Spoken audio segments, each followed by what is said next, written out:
are live. Hey everybody, welcome. My name is Luke. Welcome, welcome, welcome, welcome.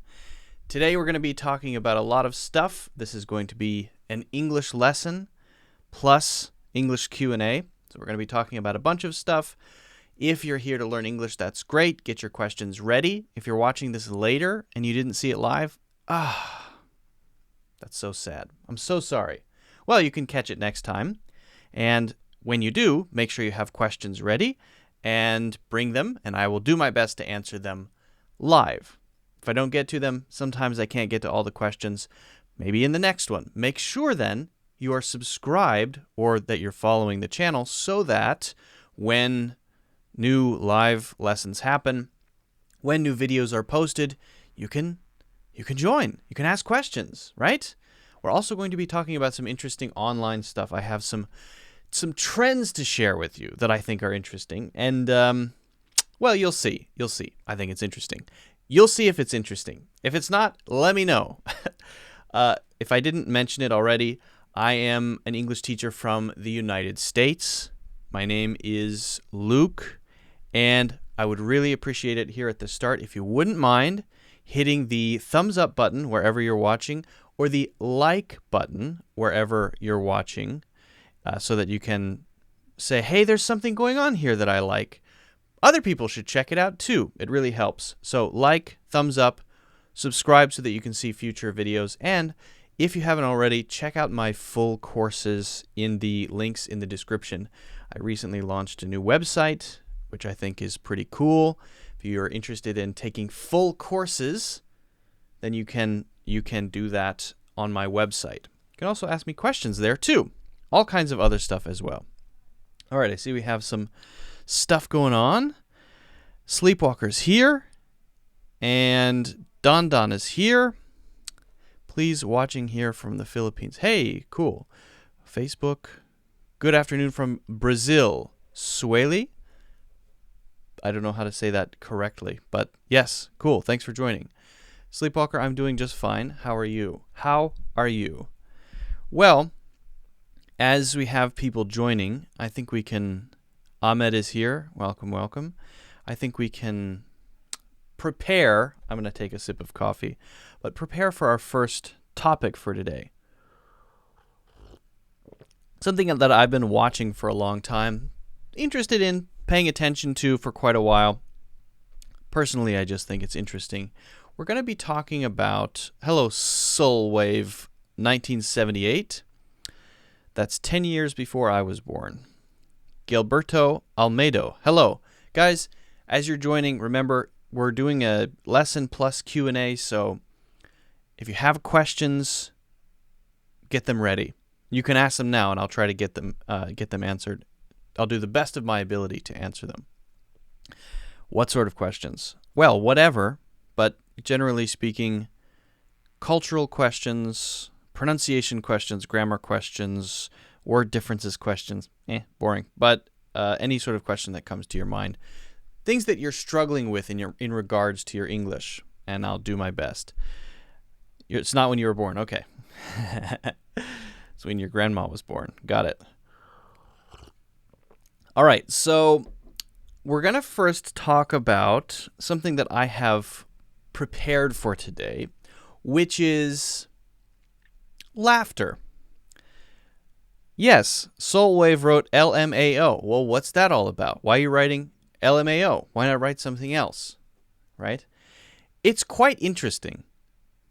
Different places around the world, when they write text, write things down, they do it differently. So we're going to look at how people do it. Now, I'm not an expert in this. I just did my own research, and I did the best that I could. So if anyone has better feedback on this, let me know. I certainly can't cover everything. Okay? So we're going to get started with that. Sleepwalker says, I'm fine. I have seen the video with your scary story from India. It sounded as the beginning of a movie. Yeah. Luckily, it didn't end like a movie. Luckily, it ended in a very boring way, fortunately. Good afternoon from Brazil. Hey, Luba's here. Hi, Luba. Welcome, welcome. We're about to get started. We are going to get started now. Okay. Let's see if I got my thingies. So, the trend of communicating by text happens everywhere, right? Everybody uses cell phones to communicate, right? Everybody uses a smartphone, generally speaking, to chat with their friends. Now, in different languages around the world, different cultures around the world, we write things differently. There are these trends that pop up. Recently, there's one in China where people write 666, which has a certain meaning. Okay? Why? Well, it's not so important why, but one of the things that's interesting to focus on is laughter. Now, we're going to talk about this in English, and it will be most complete in English because that's what I know. I feel very comfortable talking about how people text laughter when they're texting or chatting with their friends online or on their phones or wherever, WhatsApp, wherever they happen to be texting. But then we're also going to look at how people write laughter in other languages. Now, I should say, I'm not an expert here. I'm not an expert in all languages. So this is from research. So if you're watching this and I didn't cover your language, leave it in the comments. Tell me how you write ha ha ha or how you laugh in your language. I really want to know. I'm genuinely curious. If I say something that's kind of close to right but not completely right, and I cover your language, let me know. Make it more complete. Say, this is not quite right. We actually do that in this situation, but in another situation, we might write it a different way. You didn't mention that. Okay, great. I'm not claiming to be an expert here, but I am trying to do an overview of how people laugh in different languages when they text with each other, because I think it's interesting. All right, so we're going to start with English, and then we're going to move through some of the more interesting ones. I have favorites for sure. All right, and again, if you want to add your language or something that I didn't include, please do in the comments, okay? So, English. How do we write laughter in English? There are different ways. There are several different ways. First, most common is probably ha ha ha. Now, do people actually say ha ha ha? Yeah, we do say ha ha ha, but it's sort of like ha ha ha. Right, it might be, well, that's actually not very realistic laughter, but it sounds like when we're laughing, so we write it like that, H-A-H-A-H-A. Now you see that I also have H-E there, right? Now H-E is more like a giggle, so people will write ha-ha when something is funny. They'll write ha-ha-ha when something is very funny, and they'll write he-he when it's sort of a he-he-he, like a giggle, a tiny little laugh, sort of a mischievous thing happens, right? And we want to not laugh hilariously, but just do a tiny little laugh for some reason. We go hee hee hee, right? So we might write hee hee there. Now, how many ha's is how funny it is. Lowercase ha ha is just, that's funny. We're not really laughing. If we're actually to take a video of ourselves looking at our phone screens, it's probably like this. Right, that's probably ha-ha is a brief exhalation through the nostrils. Right, but we write ha-ha when we want to communicate that. Sometimes we're not laughing at all, and we write ha-ha-ha might be a little funnier, and if we write ha-ha-ha-ha-ha all in capital letters, then it's probably really funny, right? So there's a difference in how we use them. More extreme would be more capital letters and longer. And I think that's generally speaking true for most languages. If you do more or you do bigger, it's going to be more funny, basically. Now, what about LOL? You've probably seen it. It's very common. It's pretty universal. People use it around the world. LOL. Okay, now LOL doesn't actually mean things are funny anymore. What it actually means is laugh out loud. That's what it's supposed to mean. But you see it now almost as punctuation. Instead of a period, people will write, yes, LOL. What is funny about saying yes? Is there something funny that I'm missing about the word yes? You just agreed to walk my dog tomorrow. Why are you writing LOL? It's not funny at all.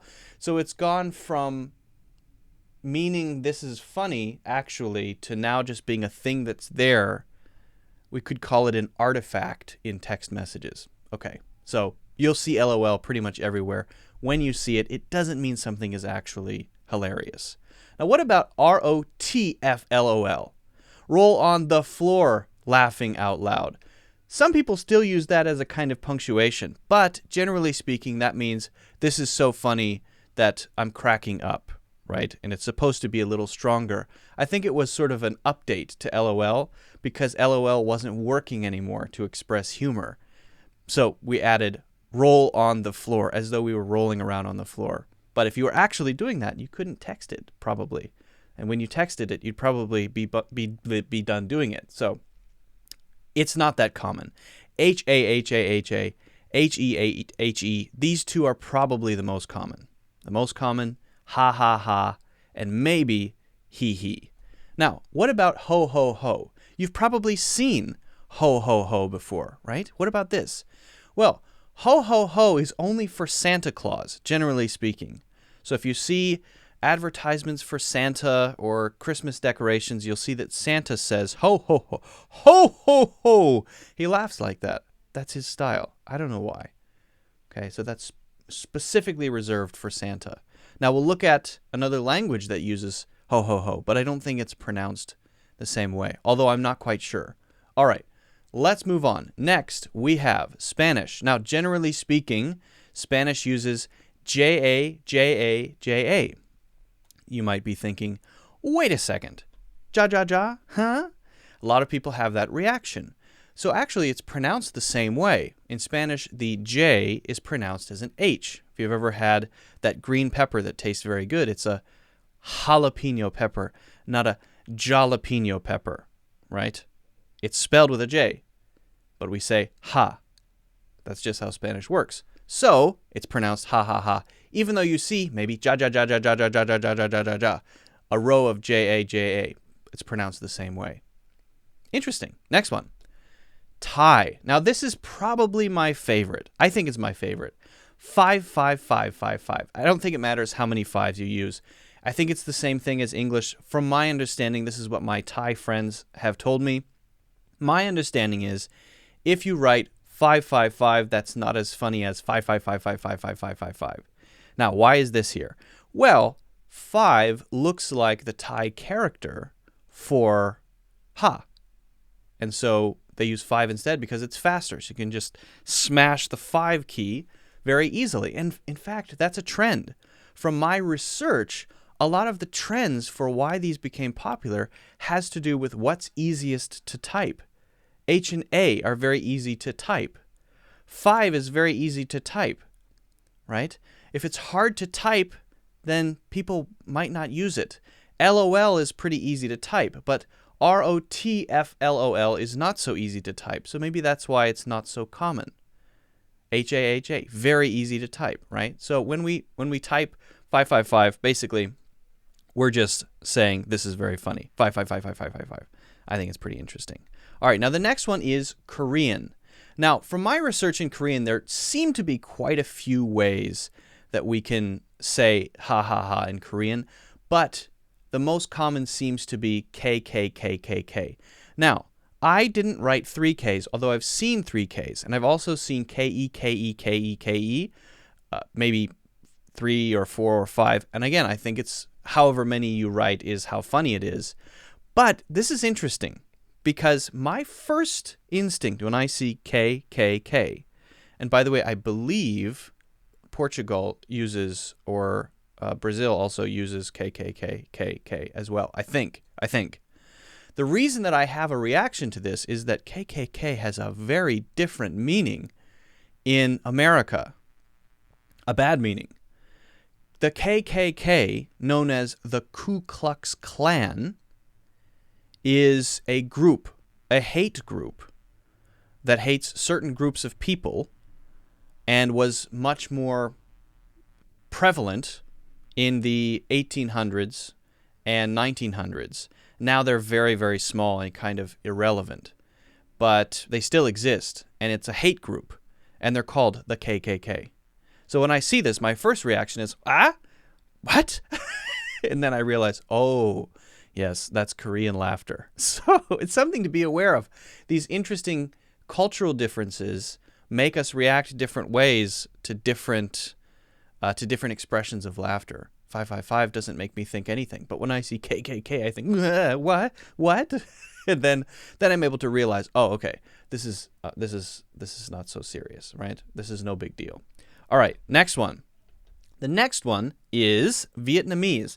Now, from what I can tell in Vietnamese, it's both HIHI, which is similar to how we would use in English he, sort of a giggle, and then ha-ha, HAHA, in the same way that we use it in English to mean I'm actually laughing, or this is more funny. That's my understanding. I'm not sure about that one. I researched that one. I couldn't quite find the answer I was looking for. So I'm pretty sure that HIHI in Vietnamese is the giggle and HAHA is the harder laughter. But if someone can correct me on that, that's awesome.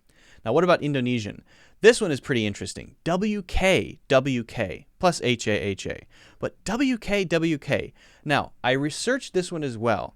And from what I could tell, most people aren't sure why it's WK, WK. Other than the fact that having two letters that you can write very quickly back and forth tends to be a trend. Either one or two, not three, because it's faster.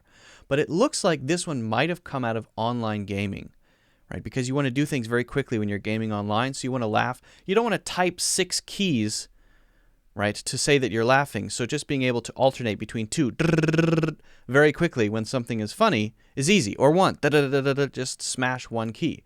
It makes it easier. This is an interesting trend across all ways of laughing. It seems most people prefer 1 or 2 keys when they want to laugh because they want to be able to extend it if it's funnier.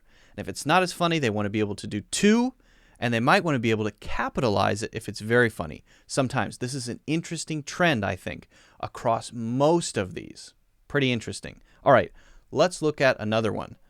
The next one is Portuguese. Now, Portuguese seems to have quite a few. As I mentioned before, KKKKKK, also RS, RS, RS. And I actually asked someone who speaks Portuguese, and he said that actually he has no idea why people write this one, why people say RS, RS, RS. He said, yeah, we use it a lot, but I have no clue why we use it. So there it is. It's just there. Sometimes it doesn't matter, right? I'm interested in why. I like to find out why, but ultimately it's just a thing to know. It's interesting. Next one. Japanese.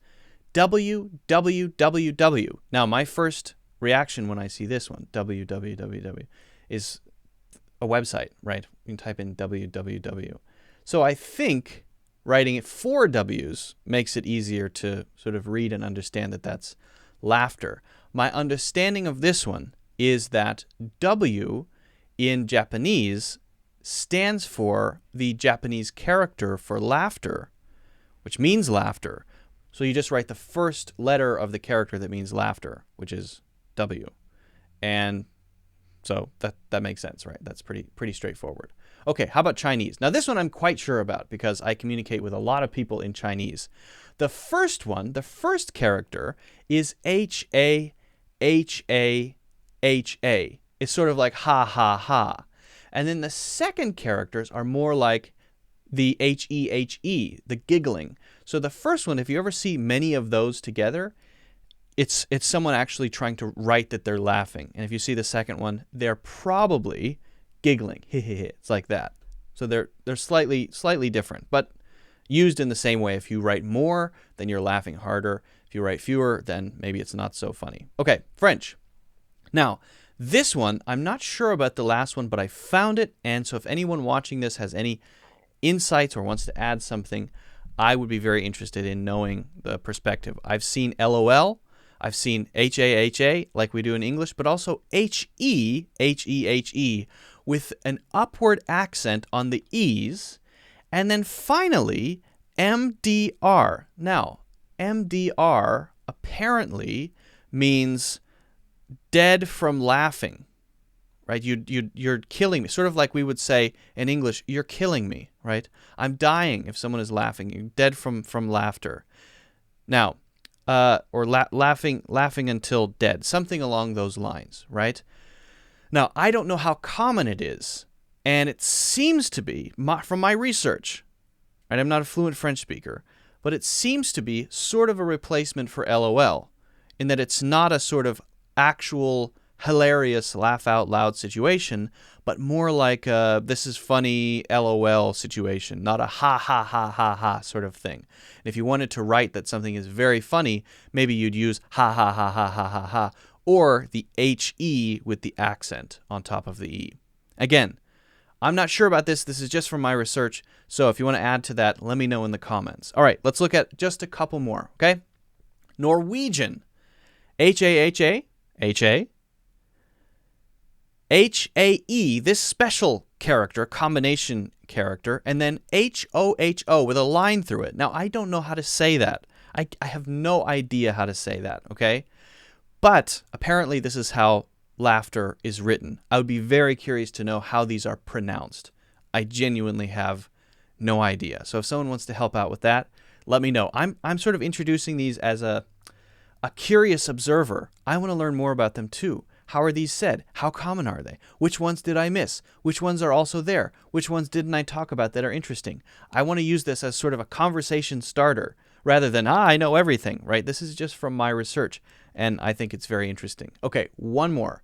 The last one is Greek, and in Greece people write X-A, X-A, X-A, and I believe that is just pronounced ha-ha, ha-ha.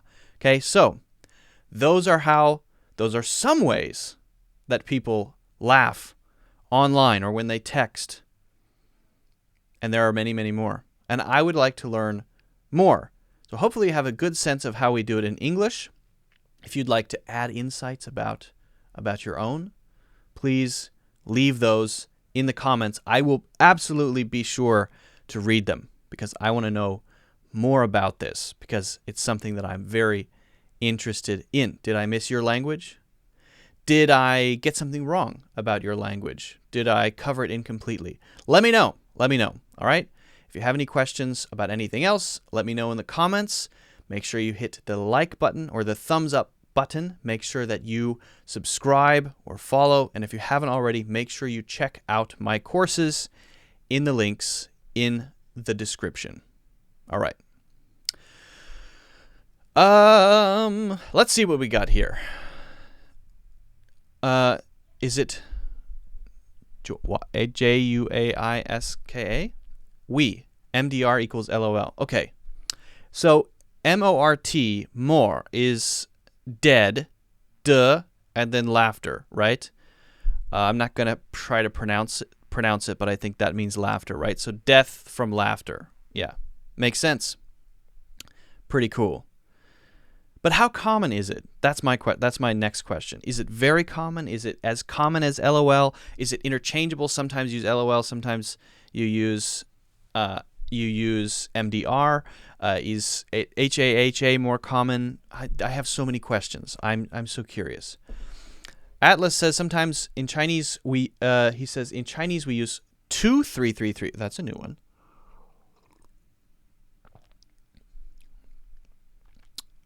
Interesting. We say in Persian, pronounced KH, KH, KH. Do you write KH, KH, or you actually pronounce KH, KH? KHHHH. Ah, okay. Interesting. Luba says in Russian, we also say HI. But, Luba, do you put the hyphens between the HIs? Because that sounds like that would be kind of tiring. That would go against the trend that I mentioned of rapidly being able to go between two keystrokes. HM, HM, HM, HM, MM. Interesting. Very interesting stuff. KKKK in South Korea. Yep. Yes, or XA, XA. Okay, so Luby, you'd also use XA. Now, do you have to put the spaces between them would be my question. And I'm very curious about the hyphen thing. Why put the hyphens? That seems like extra work that's not necessary. That almost makes me tired thinking about it. Lolly Lolly says MDR in French, very common. Okay, cool. Very cool. Yes, MDR is widely used in French. All right. Interesting.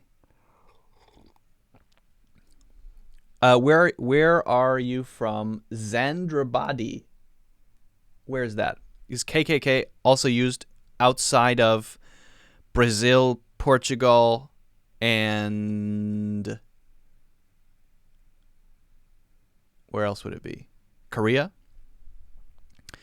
It is in writing in books, but maybe now not when we use chat online. Yeah, I'm more talking about online chat. How is it used in online chat, right? The let's see. Where's the one I'm looking for? Yeah, so for example, for Portuguese, I think the way that they're written was sort of created from convenience, right? Notice the trend in all of these is there's something very simple that you write, and it's very repeatable. Now, HUE, you could say, is not so repeatable, but there aren't that many spaces between them, and you can write more or fewer depending on how funny something might be. So that's sort of that seems to be the common denominator for most of them. Interesting stuff. All right, guys. Well, that's what I wanted to share. If you've got questions, now's the time to ask. Let me know what they are. Let me know what your questions are. I'm going to just drink coffee until then. You guys get my joke on my cup? Oh, dear. Oh, dear. No questions. No questions today? My God. My God. All right. Well, fair enough.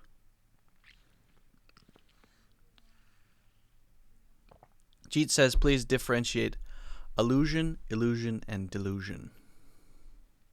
It's funny, but I don't chat in Russian online, so I have no idea. You never chat in Russian online? Ever? What? That's surprising. I chat in English online all the time.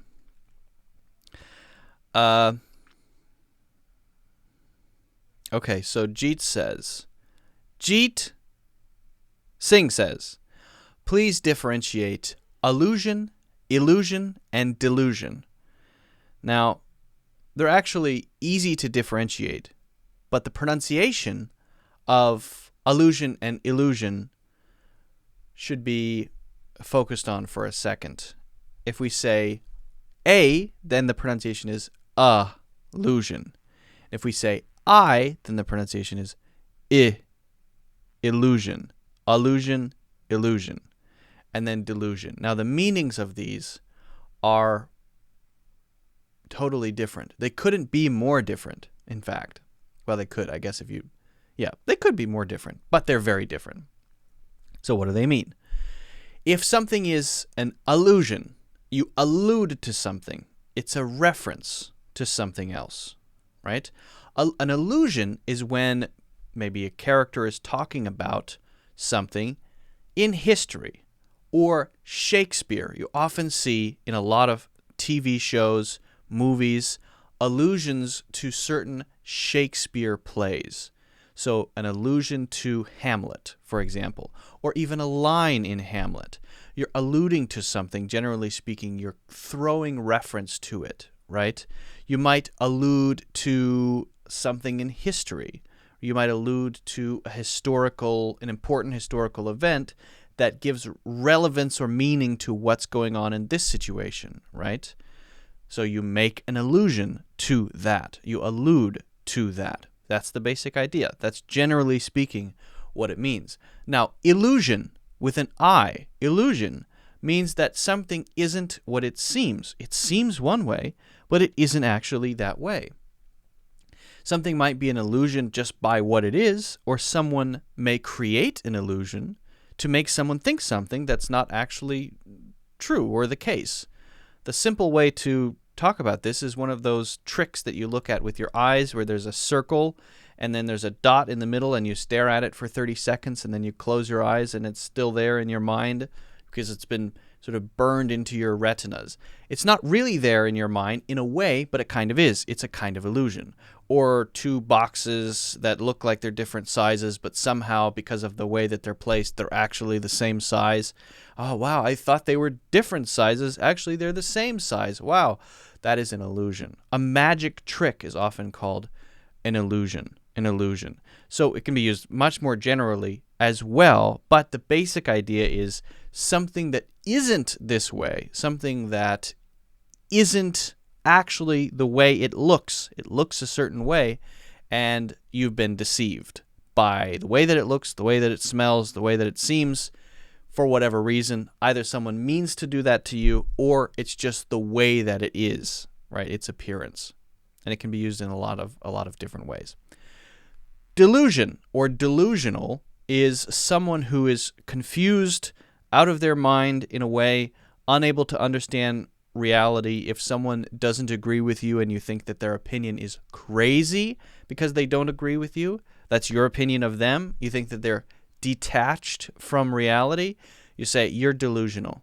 You're absolutely delusional. Someone who is deluded, we say, has a poor connection to the way things really are, to reality. So I guess in some ways it's related to illusion. Perhaps there's a link there in the meaning. But basically it's about a connection to reality.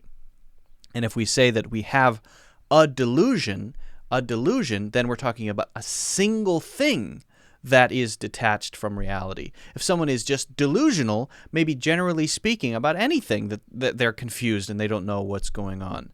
But if we say that someone has a delusion, and their delusion is that they think, for example, that they're going to be famous as soon as they start an Instagram account, then we might say that you have a kind of a delusion. Your Instagram is not that interesting. You have no reason to expect anyone would want to follow you, or you would become suddenly a famous Instagrammer.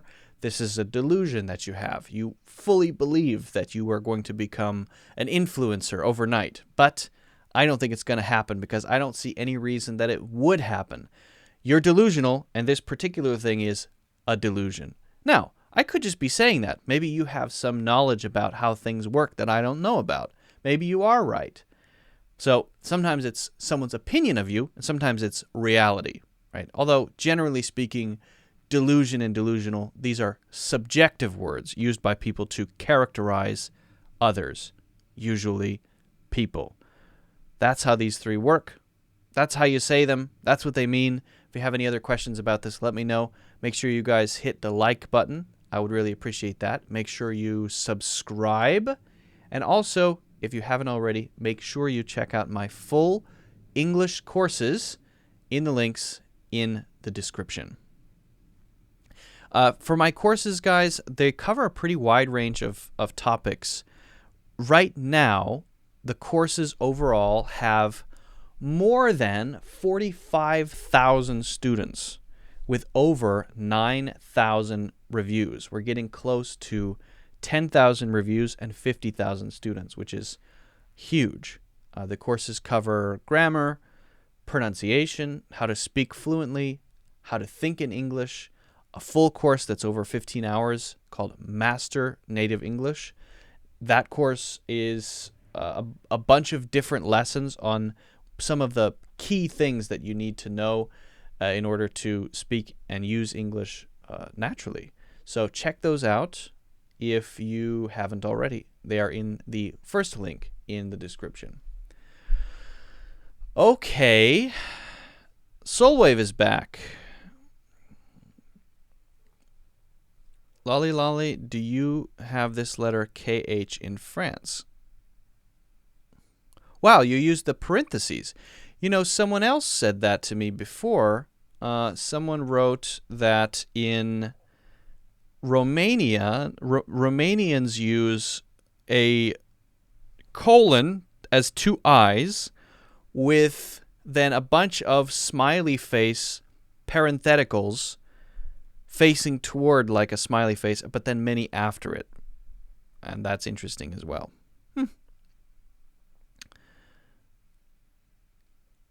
GB Plus says, let alone at the beginning of a sentence. How can we use it properly? Okay, I'll get to that one. That's a good one. Get the hang of, to learn the ropes and to learn the tricks of the trade. Same meaning? That's a good one too. Mateus says, the best English teacher on the internet. Mateus is the best English teacher on the internet? Prove it! All right. Maybe we can talk about, let's do Lolly Lolly's question, because I like that one, and then we'll go back to GB Plus. Okay, so, oh, you have a nose on yours, Luba. A nose. Yes, we use colon, hyphen, parentheses, parentheses, parentheses, parentheses. Interesting. I can pop that up on the screen. I like that. I like that one. But it's also interesting that you can just use this one too. If you just pop up this one, when we laugh online, we write like this. I actually like that because that's so simple. I'd like to be, well, hold on a second. No. Wait a second. If I do that, I have to hit Shift 0, 0, 0, 0, 0. So I've got to hit Shift. Okay, never mind. Disqualified. I can't use it because it's too much hard work. If I have to hit Shift every time I want to write something, that's such hard work. It's so hard. I can't do it. All right. One more sip of coffee, and then Lolly Lolly's question. Lolly Lolly says, to get the hang of, to learn the ropes, and to learn the tricks of the trade. Same meaning? Okay, so it's a good question, and there are some nuances here. Generally speaking, they're focused on the same idea. What's the same idea? Well, the basic idea is to learn something, to know something, okay? They vary in a few ways. They vary in terms of their frequency, how often they're used, and they vary in the way that they're used. So overall, I can say kind of, yes, same meaning-ish, but I think we should really focus on the differences so that we know how to actually use these, right? Let's start with the most common, which is to get the hang of something. This is extremely common. To get the hang of something means that you learn it through doing it, and you get a feeling for that thing by doing it, no matter what it is. It could be a physical practice. Maybe, for example, you're doing backflips on a trampoline. You know, the trampoline is the thing you bounce on, right? I remember when I was a kid, I would bounce and try to do a backflip, bounce and try to do a backflip. Always would fall on my back. Eventually, I started to get the feeling for the rhythm of the bounces so that I could bounce a little higher so that I could land on my feet again. After about an hour, I was able to do a backflip on a trampoline. It's not that hard, but I could say after doing that, I'm starting to get the hang of it. I'm starting to get the hang of it. But we could use it for all kinds of other things. You could, if you're learning English and you're learning pronunciation and you're trying to learn certain sounds, right? Maybe you're trying to learn the z sound in English. Maybe at first you say z, z, z, z, z, z, z, and eventually you get a feeling for that. And then you have a class and your teacher says, wow, you're really getting the hang of that Z sound. Very nice, very nice. For whatever it is, it could be writing, it could be speaking, it could be learning a language, it could be learning an exercise, it could be learning something at your job, it could be learning how to be a mother, it could be learning literally anything. As you do it, you get better at it, so you say you're getting the hang of it. And it's usually a process thing, focused on the doing. Okay, extremely common. Now, the other one was learn the ropes. This is different in a couple of important ways. Number one, it's not necessarily focused on experience. It may be focused on learning from authority. It may be focused on someone teaching you how to do it. So it's your first day of work, and you want to learn the basics of what your job entails, what you need to do in your job. So you're learning the ropes here. Learning the ropes is sort of like learning the fundamentals, learning the basics of something. And it's not necessarily about learning through doing. It could very well be learning through training. It could be learning through someone showing you and then you copying them. which I guess you could say get the hang of it, but it's just not focused on that repetition thing. When we use get the hang of, we're focusing on the repetition. We do it again and again, and we slowly get the feeling for that on our own. Learning the ropes could be more technical, and I always come back to the first day of work, right? First day of work, welcome, yep. Make sure you learn the ropes, and then I'm sure you'll do fine. This is what your boss says, right? Or you come home from your first day of work, and your husband or wife or dog says to you, how was the first day of work? And you say, today I'm just kind of learning the ropes and still getting used to being at work. Everything's pretty new. It was hard, right? So we can use learn the ropes for that. You could use, I think I'm starting to get the hang of it, maybe, but there I think it would probably be more appropriate because you probably got training to say learn the ropes. Now, what about the last one? The last one, tricks of the trade. This is also really common, but in a specific situation.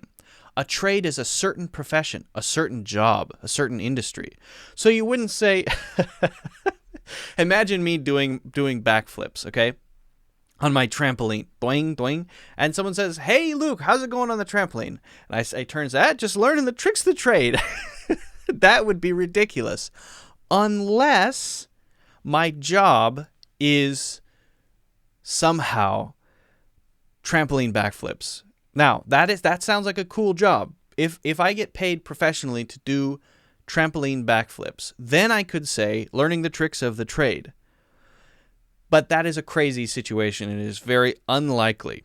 And if one of you watching this does trampoline backflips as your job, please get in touch with me and let me know how I can join you.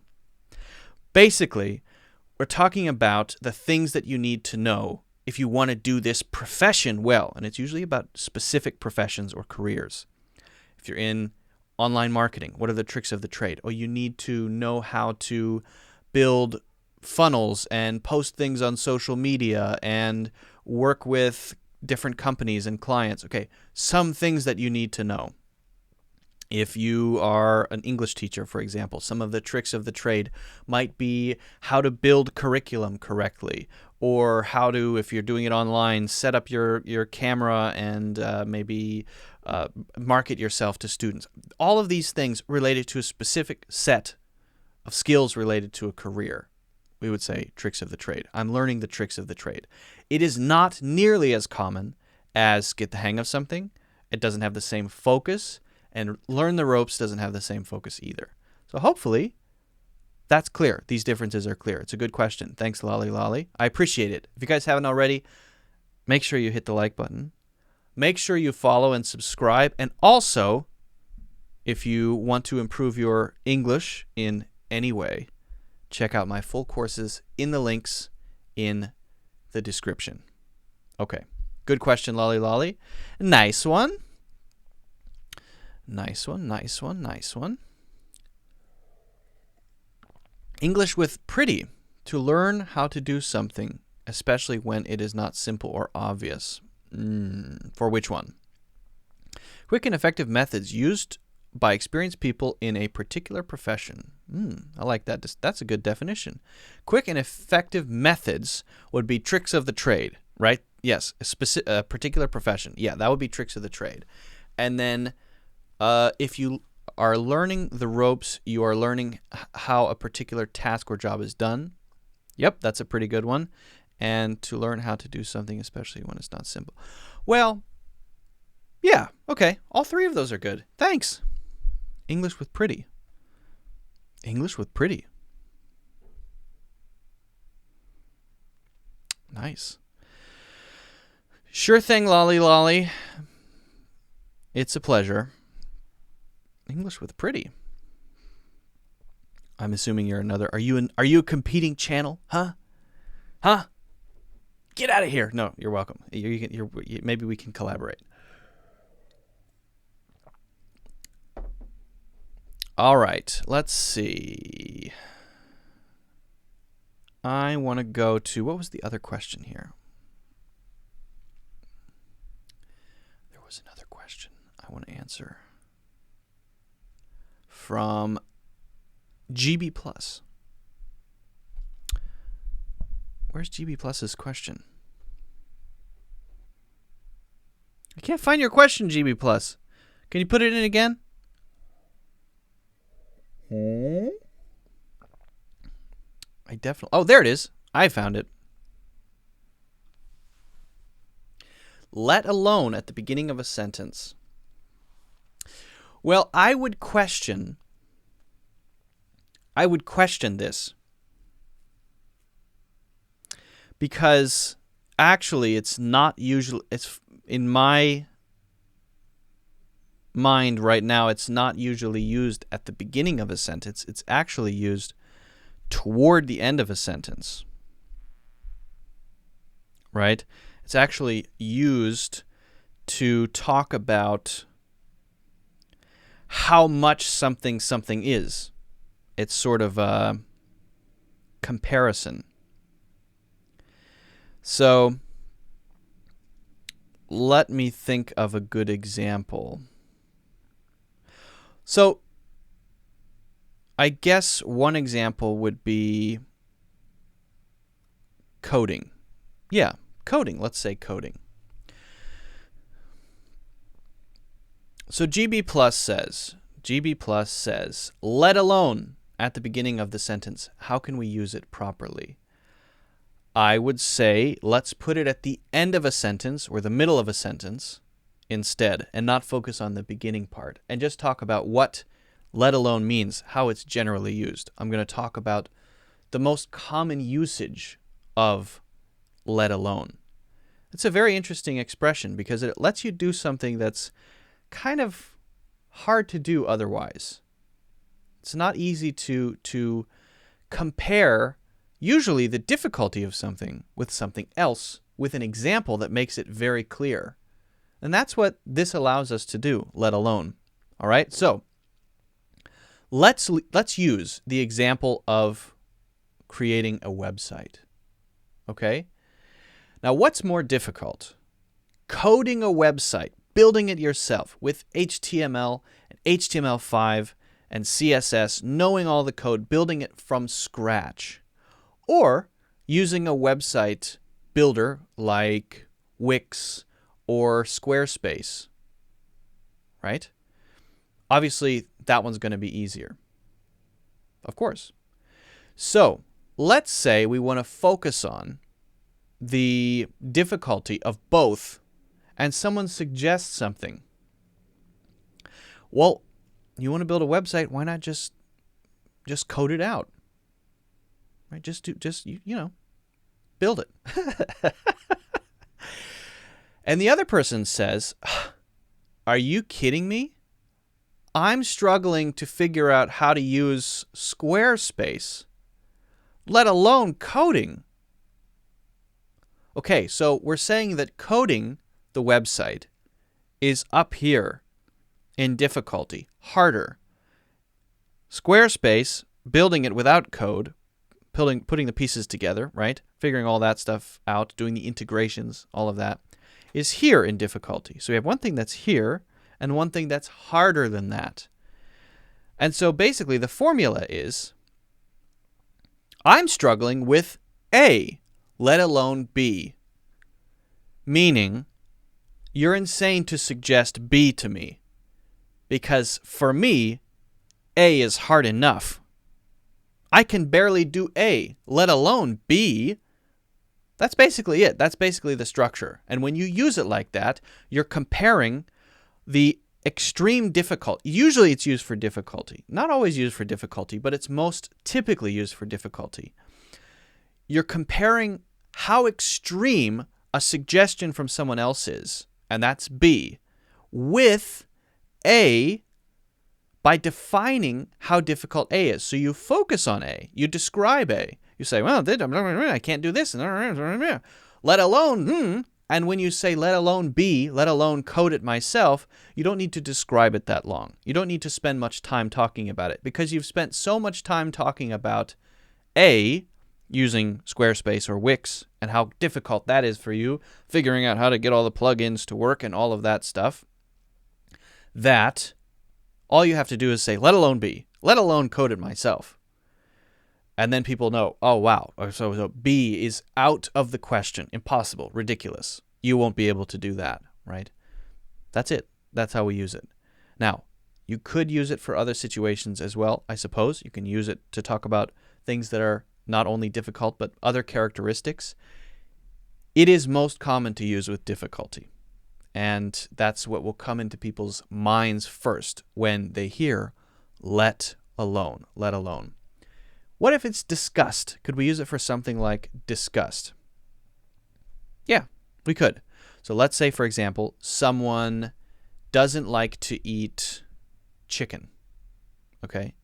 Now, what would be something that's chicken but slightly more extreme chicken? Well, how about a weird bird?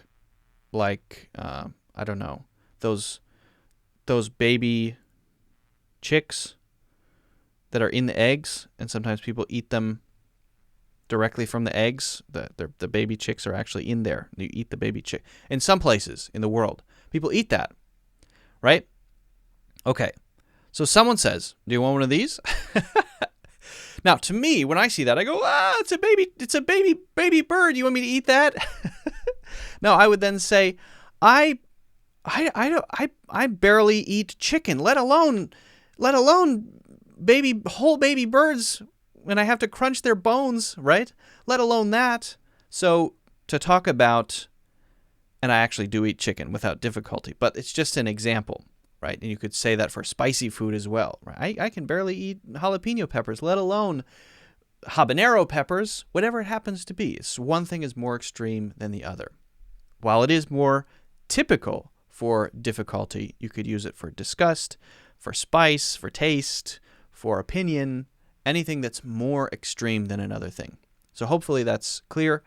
GB+, hopefully that makes sense.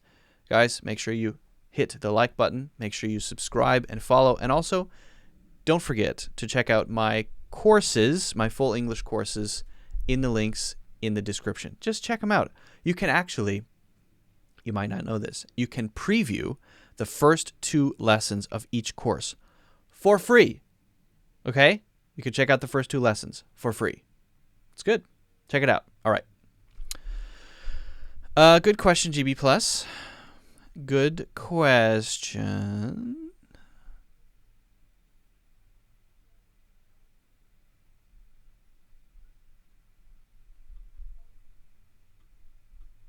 Okay. Let's see if we have any other good ones.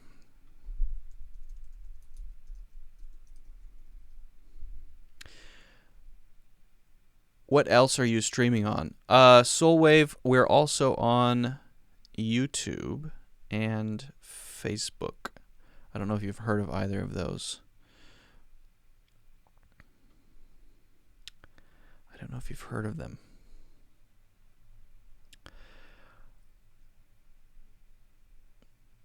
All right, so this is a tough one, but I'll give it a try. And can you tell me, Juaisca, I want to pronounce your name correctly. Is it Waska? Waiska? Help me. How do I say it? How do I pronounce it correctly? I don't want to screw it up, but I also, people say names differently. You know, I want to know how to say it. How to use the subjunctive mood.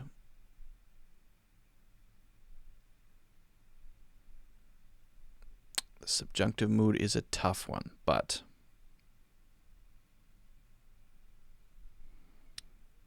I'll do my best. I'll try. This is a tough one. I don't even know if I should try it or attempt it, but I can, I suppose.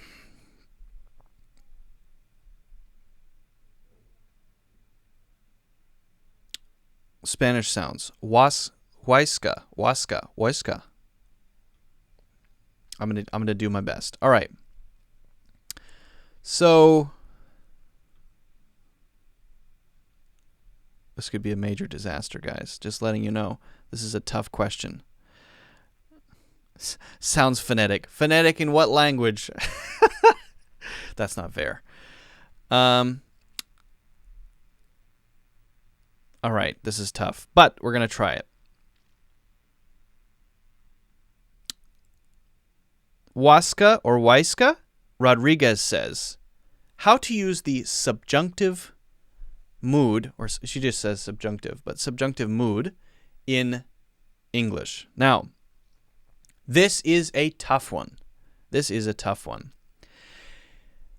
Basically, we use subjunctive mood typically after we use were and was, when we would normally say an S after a verb, but instead we don't say an S after a verb. Or, if we wouldn't say the S anyway, then we don't say it. All right, I know that's a little confusing, so maybe we can look at some examples, okay? Now, if I say, for example, if she were older, if she were older, if he were a dancer. He's not, right? We're using were to create what's called the subjunctive mood. The subjunctive mood is this change in the way that we use verbs to create a certain feeling, which gives us a sort of distance from a normal usage of a verb, right? He is a dancer is happening now, it's real. She is older, it's happening now, it's real, it's a thing that's true. We use the if and were to put some distance between our understanding of that or how we're thinking about it and an actual thing, an actual reality. It puts it in a hypothetical space. So that's one way to use it and one way to talk about it. But there are some other ways as well. Let's do an example, okay? I suggest you spend some time working on that. I suggest you spend some time working on that. I only ask that you take this seriously. I ask that you take this seriously. Okay? I wish it were summer. I wish it were summer. I wish I were. Often were, if you hear were, it's probably going to be subjunctive mood. They suggest she apply again. They suggest she apply again, or suggested she apply again. We're putting a little bit of distance between ourselves and the actual reality, right? If we say they suggest, or if she were, or she wishes, then we're trying to give ourselves room between the reality of the situation and the hypothetical. And that's without preparing specific examples, that's about as far as it can go. So that's the general idea. I would like to follow up on that, perhaps with a full video on how to use the subjunctive mood.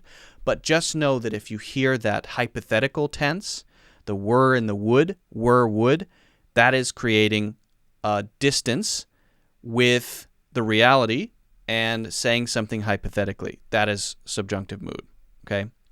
There are other ways to use it. They recommended that he go to wash his hands. Why would we say he go? I thought we say he goes to wash his hand. They recommend that he goes. That's giving us the distance. They recommended is another verb first, that he go to wash his hands allows us to say this is a thing sort of separate from what we're talking about now. Again, very hard to kind of express and explain. It just creates a feeling of distance. Because normally, he agrees with goes, right? Goes. He goes. He goes. So that's a little confusing. Why would we say he go? Because we first say they recommended he go. Distance. That's the basic idea. I know it's not a great and detailed explanation, but at the same time, off the top of my head in a live class, that's about as far as I can go with it without saying something extremely stupid and wrong.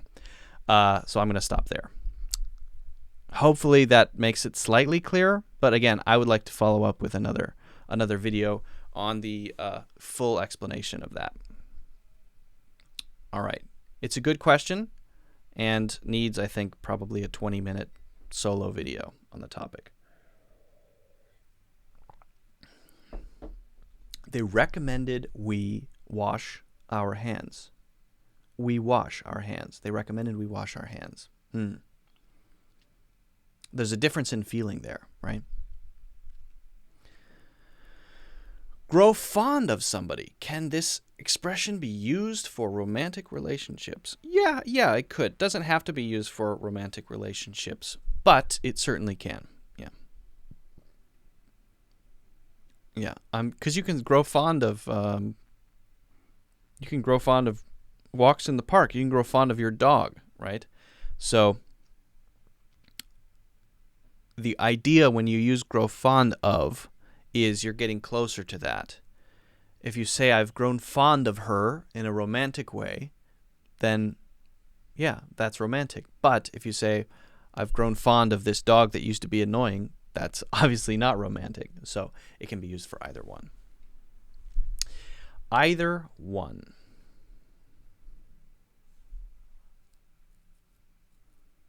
Okay.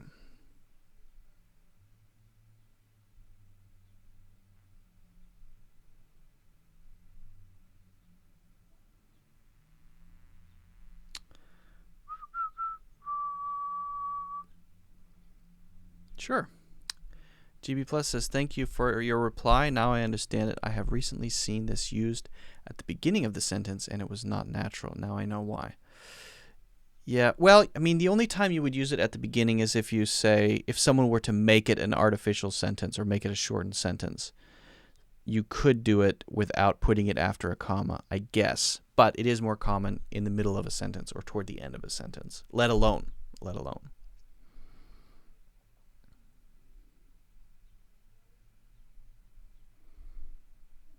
Prepositions are very confusing. How to use that correctly for the situation.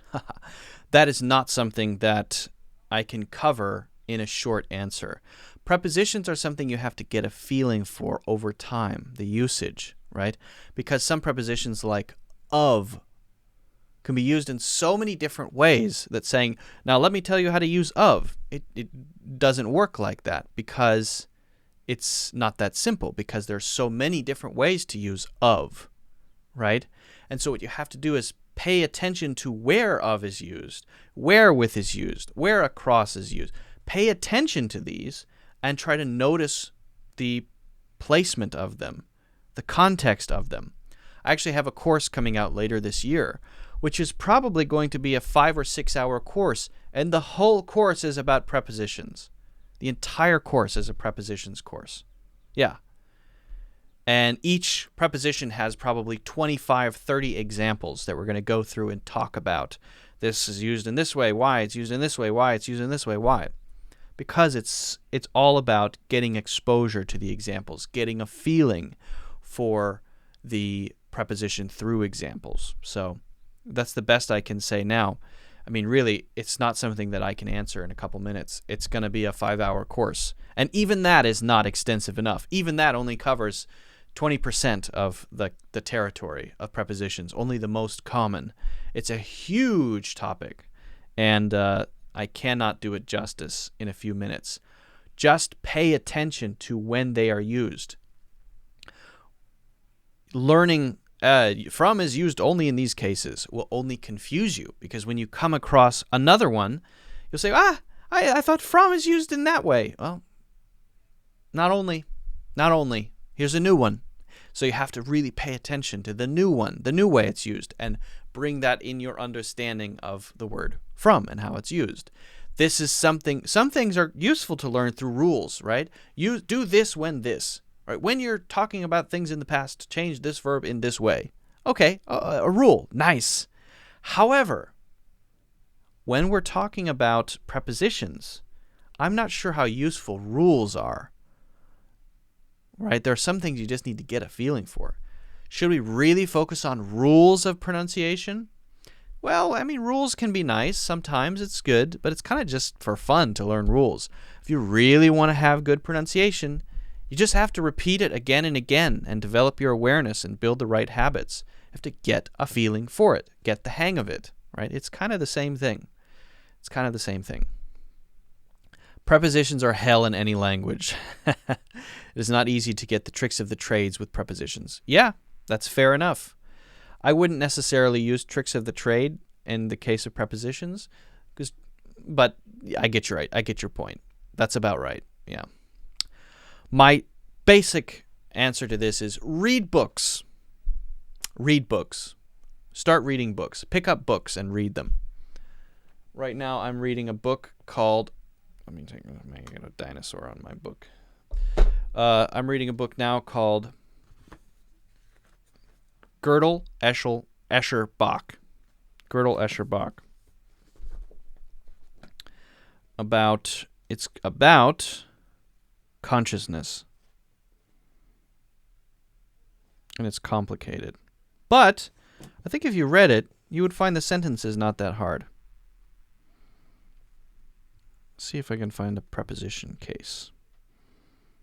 A certain monk had a habit of pestering the grand tort. A habit of pestering. Habit of. So why do we use of there? Well, of. About that. That kind of thing. Who knows why? But it is. Why not say a habit to pestering? Well, one reason is because we don't usually follow to with an ing. Not usually, but sometimes. So you kind of just have to read that and say, oh, okay. All right, I get it. Get a feeling for it. Big book. Okay. Oh! Ah! Fell down. All right, guys. You know what? I think we're going to call it a day for today. Some good questions. We're definitely going to go live twice more this week. So probably either tomorrow and Friday or Thursday and Friday. One or the other. So make sure you guys are subscribed so that you can see when those live classes are happening. Generally, we'll be around the same time, around 2 p.m. Eastern Standard Time. And so if you're subscribed, you'll see when those happen. Also, I would appreciate if you could hit the like button. That would be great. That would be cool. And don't forget to check out my courses in the links in the description. So guys, thanks for the questions. Thanks for hanging out. And I'll see you in the next one. Bye.